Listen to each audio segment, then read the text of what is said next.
Claramente, a China é um perigo para o mundo, porque é um país que está crescendo muito, é um país que tem um modelo e um sistema ditatorial, eh, as pessoas não têm acesso e não têm liberdades individuais, tudo é controlado. Talvez dá para a gente dizer que seja a maior ditadura da história da humanidade, de controle. Porque 1,5 quase, 1,4 bilhão de pessoas controladas no nível que eles controlam, não é qualquer coisa. E obtendo um sucesso econômico, pelo menos dizendo. Mas aí tem o outro lado da moeda também, né, e quem tá assistindo a gente tem que entender, porque depois as coisas não acontecem do jeito que as pessoas preveem com as suas torcidas, e aí elas não entenderam como é que a análise deu tão errada. E as coisas não são tão óbvias assim. E qual que é o outro lado da moeda? Sei lá, trazer aqui alguns pontos econômicos, por exemplo, do desenvolvimento chinês. A gente está assistindo um desaceleramento do crescimento da economia chinesa. O que que significa isso? A China cresceu muito durante 30 anos e cresceu muito rápido. E esse é o maior case de sucesso de crescimento econômico já visto. Ponto. Ok, mas uma coisa é você crescer quando você é muito pobre, é muito fácil de você crescer muito rápido, porque você está num nível tão baixo que qualquer pequenas coisas que você fizer vão fazer toda a diferença para o país. O difícil é quando você atinge o que a gente chama, a armadilha de renda média. Quando uma nação chega na sua renda média, e aí nós estamos falando por volta de $12.000 de renda per capita, daí para frente começa a ser muito mais difícil de crescer, porque a base é muito mais larga, é muito maior. Então como é que você vai gerar tanta riqueza em cima de coisas, assim, que já não é qualquer coisinha que eu fizer. Você precisa dar saltos gigantescos. Pra vocês terem uma ideia, só existem 38 nações na humanidade, no mundo, que atingiram esse estágio. São economias avançadas, economias desenvolvidas, economias ricas. Nós só temos 38 países nesse status, com esse status. E aí, desses 38, né, eh, todos eles cresceram gradativamente para conseguir romper essa barreira da renda média, dos 12.500 per capita, e eles fizeram isso depois da Segunda Guerra Mundial, gradativo. Só que, desses 38, 19, só 19, tiveram um crescimento de 2,5% ou mais de PIB. Hoje está todo mundo se perguntando quanto que a China vai crescer. E não, a China não vai crescer mais 6, 7, 8. Talvez não vai crescer nem 5. Talvez o número assim estimado aí hoje é a China crescer 2,5. E se ela crescer 2,5, nós temos que comparar com a história dos outros países que chegaram nessa mesma barreira e como que eles passaram. E aí, olhando para esses 19 países, aí tem alguns dados curiosos e interessantes. Dos 19, todos, com exceção de 2, tinham um perfil demográfico positivo. O que que é isso? A população ativa trabalhadora crescia a uma média de 1,2%. A China tem um perfil demográfico negativo. A população chinesa, ela está diminuindo, a população ativa chinesa está diminuindo a uma média de 0,5% por ano.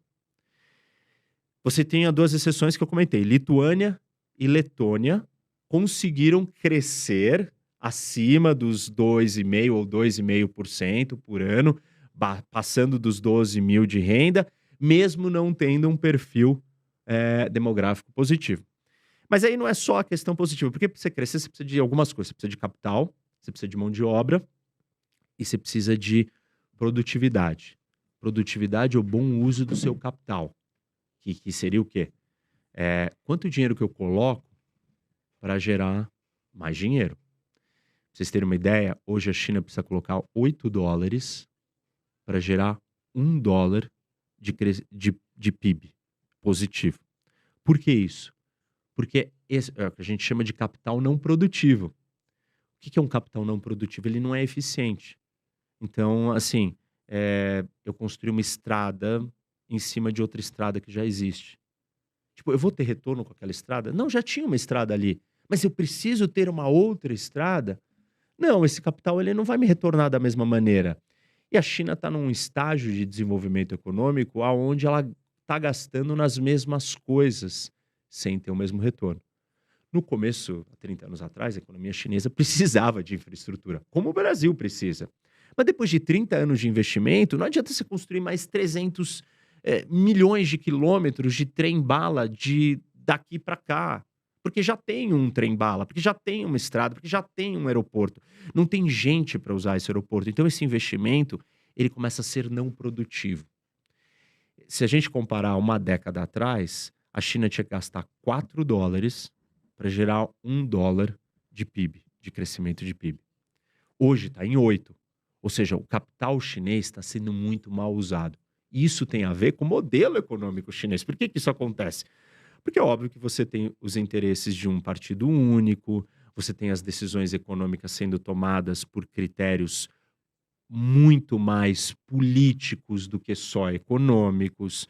Toda economia é comandada pela política, mas você quer alguma racionalidade econômica. Essa é uma discussão aqui do Brasil.